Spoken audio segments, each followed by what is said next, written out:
From Washington, D.C., this is Middle East Focus.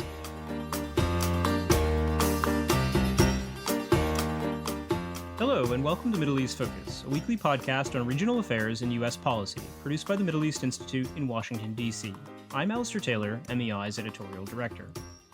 Today's episode is the second part of a two-part series on the Horn of Africa and the role of the U.S. and Middle Eastern actors in the region. The first part focused on the conflict in Ethiopia's Tigray region, while in today's conversation we'll be discussing Somalia.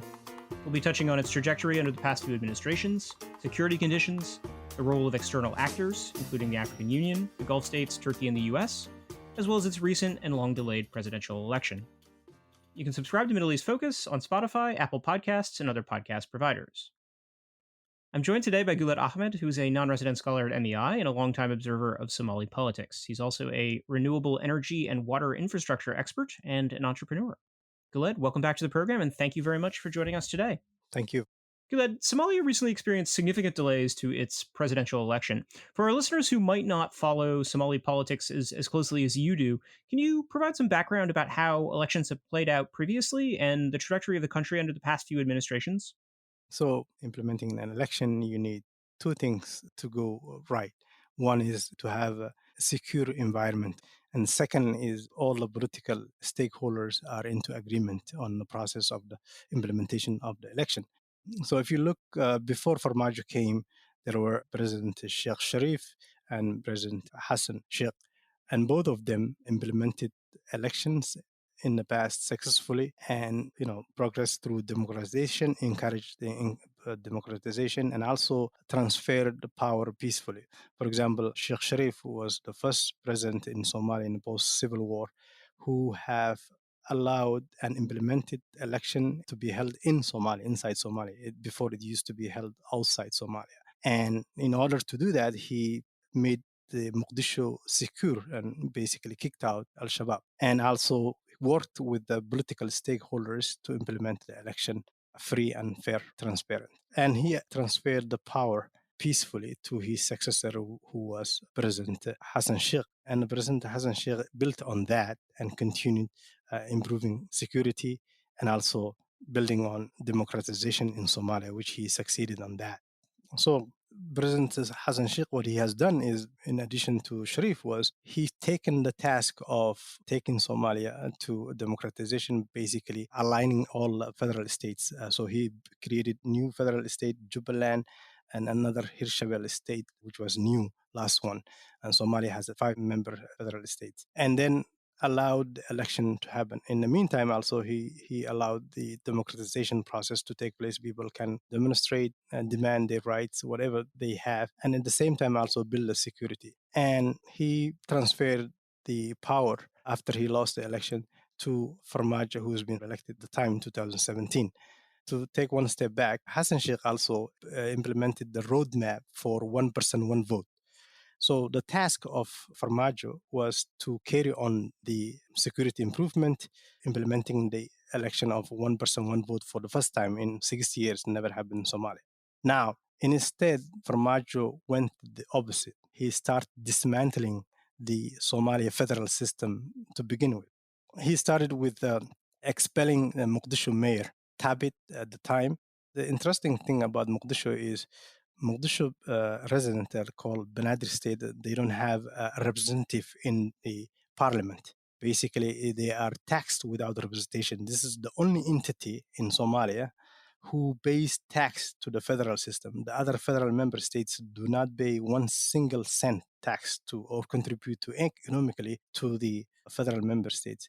They share their port revenue with the federal government of Somalia. They share the airport revenue with Somalia, yet they are not giving political rights or demand their rights. Then Farmajo moved in dismantling the legislation. So he removed the Speaker of the House at the time by force through intimidation and all kinds of things you can think. So finally he gave up and he was removed. And then now he set his sights to install his allies on federal states at the election who was going on at the time. So the first one was Southwest State.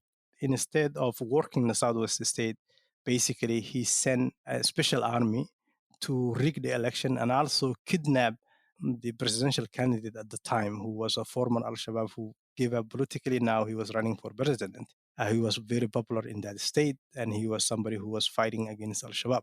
So they removed him and basically kidnapped him with the help of AMISOM, Ethiopian AMISOM troops, who at the time, really, according to the UN report published, committed a massacre and also displaced thousands of people. And the UN Special Representative Nicholas Haysom at the time demanded answers from the Farmajo government. Instead of cooperating and resolving the situation, they have expelled the UN Special Representative, which was kind of a shocking the first time happened. And in order to cover up the crimes that took place and also the rigging of the election. While all these things happening, the international community, rather than holding President Farmajo at the time accountable for his actions, whether it's crimes committed or anti-democratization or dismantling the federal system, they have looked the other way and haven't hold him accountable. Thanks, Guled. I think you've done a really great job of setting the scene here. On the issue of the election specifically, what prompted the delay? So Farmajo felt emboldened and continued. And now he installed one of his allies in Galmudug state and also with a violence also again. And then also Hirshabelle state with one of his allies. So while he's doing that, in the meantime, his government was saying, oh, we're going to implement the one person, one vote. So now you don't have federal member states that's cooperating or politically ready. And in the meantime, also the election was coming near. So in 2020, because it was almost 8 months before the election that's supposed to take in 2021, when his term was supposed to end February 8th of 2021, the international community finally figured out that this is not going to happen. One person, one vote is not going to happen in Somalia. So the best solution that agreed at the time in September 17, 2020 was, okay, let's go back to the default system, which was indirect election, which worked in 2016. So Formaggio was hesitant and disagreed, but his prime minister at the time, who was his ally and was part of dismantling the federal system, Prime Minister Khaire, pushed also the election has to be implemented. His actions resulted for impeachment in parliament, and he was removed, and a new prime minister was appointed, Prime Minister Roble. So Prime Minister Roble, when he came, his duty was to work on implementing the election, and that didn't happen. So when February 8th of 2021 came, nothing happened, and still things continue. Between February 8th and April 28th of 2021, Formaggio tried to assassinate the former, according to the reports came out at the time, found out that some of his military special units was trying to assassinate the former presidents, Hassan Sheikh and Sheikh Sharif. And luckily that didn't happen. So with that, Formaggio pursued to attempt a coup in April 12 by extending his term for 2 years. And luckily, a pro-democracy army within the Somali unit came into Mogadishu and stopped that and basically almost removed him from his position. But the international actors kind of intervened. And then Prime Minister Roble was given a real task now to implement the election, and there was several delays from July, which supposed to happen. First, there was delay, and then in September there was another delay, and finally it came to in November 2021. Again, Formaggio tried to remove the Prime Minister Roble himself. So this shows that Formaggio, from get-go, he never wanted an election to take place. That is why the reason that he was delaying the election, because he was not wants to go to this election happen ever. So his goal was to have illegal extension for 2 years, and then force, with the help of his allies with Eritrea or Abiy, to help him to stay in power forever. But Abiy got into trouble with the war with Tigray, and that distracted, so that never happened, materialized. So that's the essence of Somalia election delay. What role has Somalia's National Intelligence and Security Agency, NISA, played here, and how has it changed under the Farmaggio government? Before Farmaggio came, it was a security agency that was fighting against the extremists, Al Shabaab, was making sure security is achieved. But after Farmaggio came, there was complete change and reversal of that. Prime Minister Khaire and Farmaggio basically took that national security agency and placed within the police force department. And basically, some of the people who were involved in the national have been exposed. Their names were out. So Al Shabaab start hunting down. So now NISA became literally a wing of Al Shabaab. That's what a lot of reports that has been published and found out. And NISA, rather than fighting against Al Shabaab, it facilitated Al Shabaab to carry on. It is, terrorism. It assassinated a bunch of opposition who were against Farmajo, rigged election. In fact, some of the NISA, almost 10 to 15 personnel within the management of the NISA, went to their district and rigged the election and been elected as a member of parliament. So the current parliament, you have NISA agents and Al Shabaab agents be part of the element. So they helped Farmajo to delay the election and postpone. And so this system been working to delay election and also anti-democratization. I want to turn next to the role of outside regional actors in Somalia. According to many analysts, significant funding for leading politicians in Somalia has come from the Gulf, specifically Qatar and the UAE, while Turkey also has economic and security interests in the country. How do you think these three countries are assessing their current stake? You're right. I mean, these three external powers, UAE, Turkey, and Qatar, involved in Somalia quite some time when it comes to influence or election and whatnot. But if I might take and examine them separately, Qatar has been involving in Somalia since the days of Islamic Court Union, 2006. They're the one who financed and started there. So Qatar is way before anybody started. So when, for example, Sharif came to power, Qatar tried to force him to sit down with Al Shabaab and work with Al Shabaab and become a partner. Wasn't the way he wanted. So, but he said, I will negotiate with the condition that they join the government or put down the weapon and be peaceful. But they rejected that, and that's why he fought with them. And Qatar didn't like that.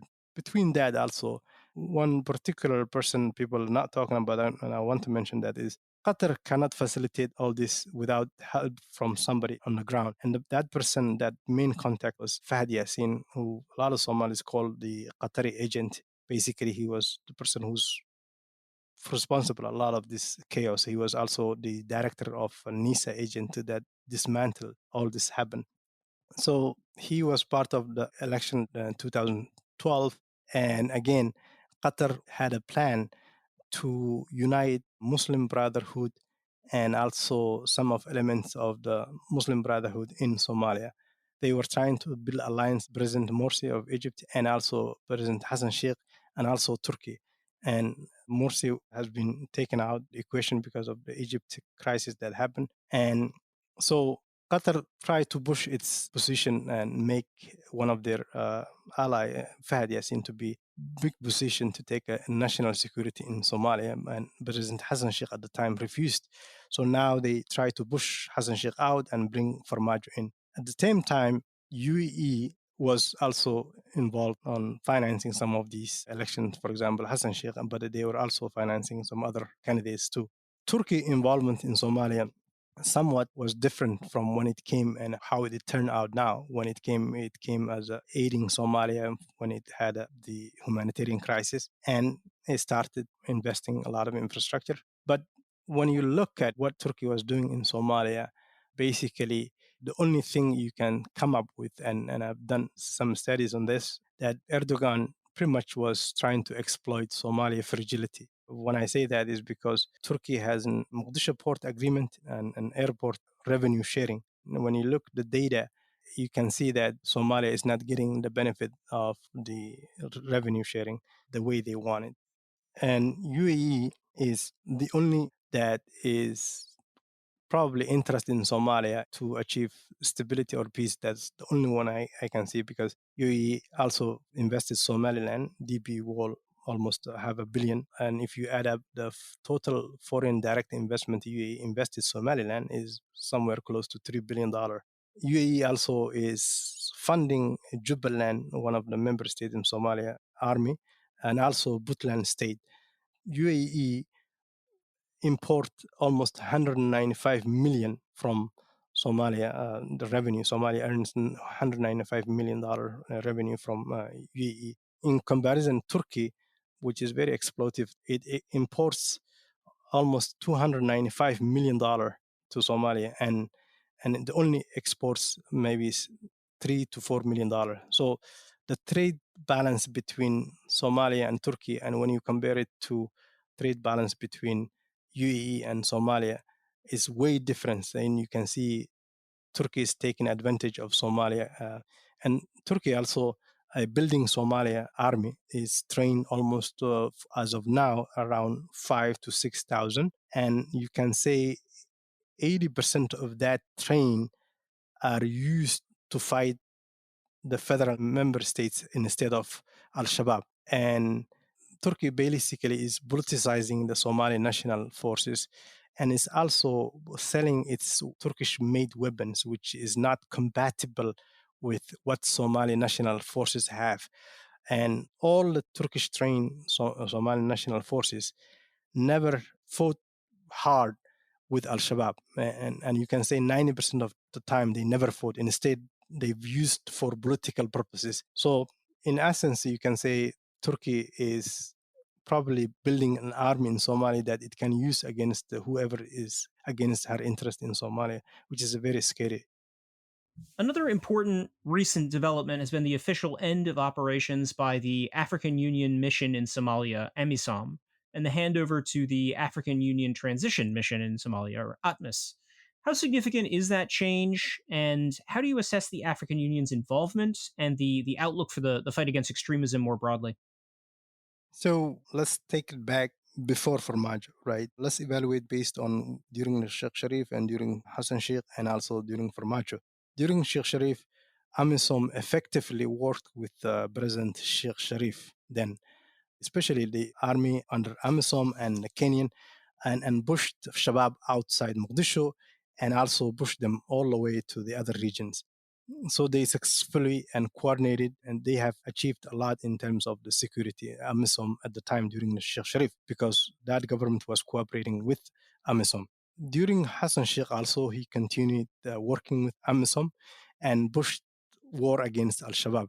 In fact, during Hassan Sheikh, the security in Somalia significantly improved. You could go from Mogadishu all the way to Brava, near Kasmayo area, without engaging Al Shabaab. And that's on the south side. And on the north side, you can go from Mogadishu all the way to Beledweyne. So President Hassan Sheikh done a fantastic job working with AMISOM. And also, he and Sharif worked on building special forces funded by USA called, one is Danab and one is Gashan, and they really implemented successfully on operations fighting against Al-Shabaab. Before Farmajo came, actually, in 2016, the AMISOM director and new African Union selected Ambassador Francisco Madera in 2016. So when he came and he started working with President Farmajo, instead of working and implementing the transition process, they never initiated any transition process. In fact, Ambassador Madera worked and helped Farmajo to achieve his political gains, meaning instead of fighting Al Shabaab, he helped him on securing allies or installing his allies in federal member states. And good example is Southwest State Baydhabo, where AMISOM Ethiopian troops have massacred a lot of people. And when the UN Special Envoy questioned that, he was expelled, and AMISOM haven't done anything. Even African Union haven't said anything about that and never questioned. There was a time when there was AMISOM Ethiopian troops in Ghetto region down an airplane, a civilian airplane. And again, AMISOM and African Union haven't done anything in that. So during a Farmajo term, AMISOM hasn't done anything to wage a war against Al Shabaab. It just held the political gains for Farmajo. And sometimes Ambassador Madeira is known also Farmajo Me, because among the diplomatics in Somalia, because there was an internal report that sent among African Union that he was very corrupt and he done a lot of political interference in Somalia, and basically a lot of his employees harassed. So instead of African Union expelling him, actually kept him in the job. Actually, in 2021, the Formaggio government expelled another African Union who was a security director who was under Madeira because he was exposing Madeira political interference in Somalia process rather than work in election, and he was expelled. So African Union haven't said anything. Interestingly enough, just recently, April 6th, the Somalia Prime Minister Mohamed Roble has expelled him from Somalia, and African Union said no. I mean, we want to keep him, and that's the strange thing. So it's the first time African Union is supporting Madeira. There's tons of evidence his corruption and political interference.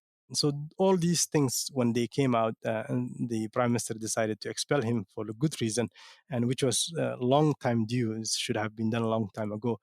Unfortunately, African Union sided again with the wrong person, and I think that is the essence of African Union mission in Somalia is not effective currently, and I don't think it's going to be effective in the future the way it's done right now.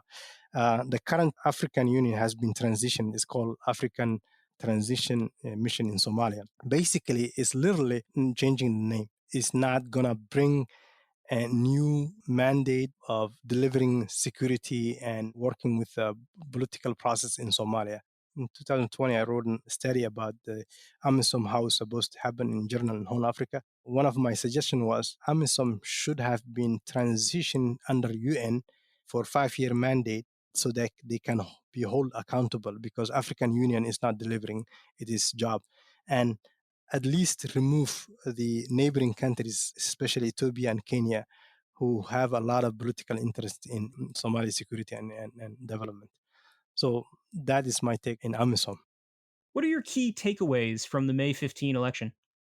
The key takeaways, I will say, is 4 components. The first one is that Somalia rejected dictatorship and has decided to go with the democracy. For the past 5 years, Somalia has been experiencing kind of a dictatorship under Farmajo.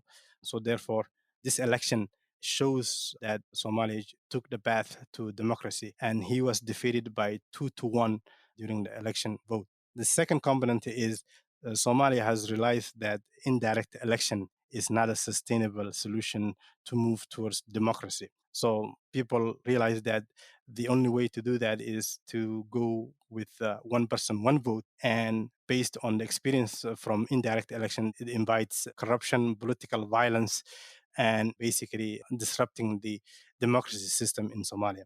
The third component is that the poor institutions invites also government to take advantage of the state building. As you know, the previous government, Farmajo, has pretty much dismantled the federal member state. So, in order to have a strong federal member state, one has to have strong state building institutions and policies in place with a complete constitution in place as well too. The fourth component, I will say, is that the current government and previous government is hosted by Mogadishu city, the capital, which has its own region, which is called Banadr State. This state, for the last 20 years, have been compromised to host this federal government. Is the only non-federal member state which is paying taxes and does not have a representation in the parliament, both the Senate and the lower house.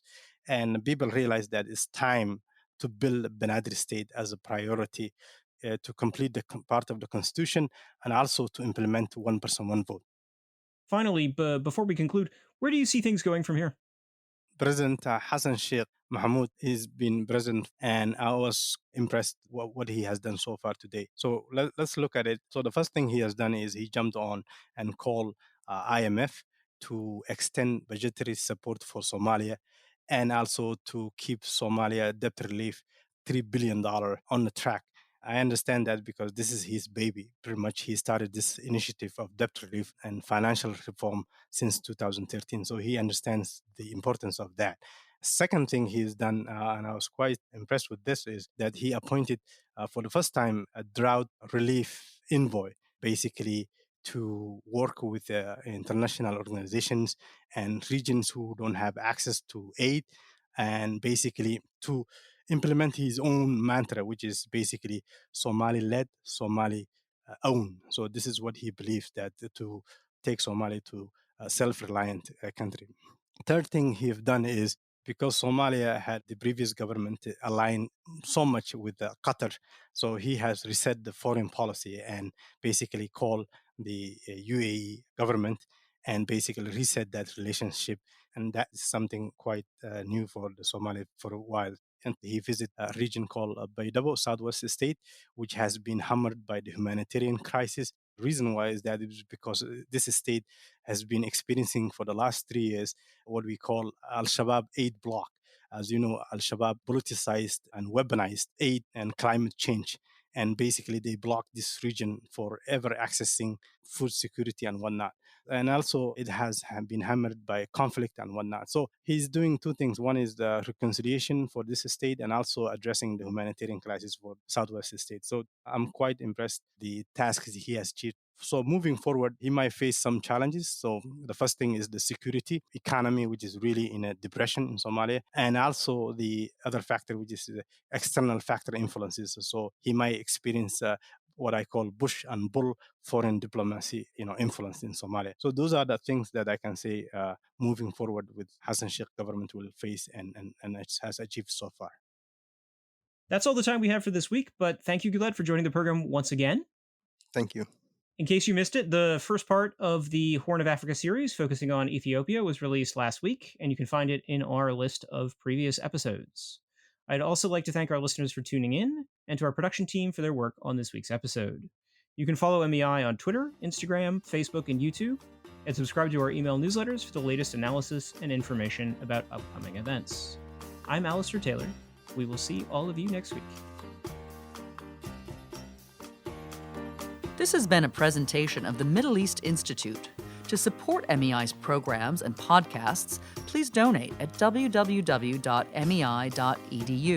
Thank you for your support.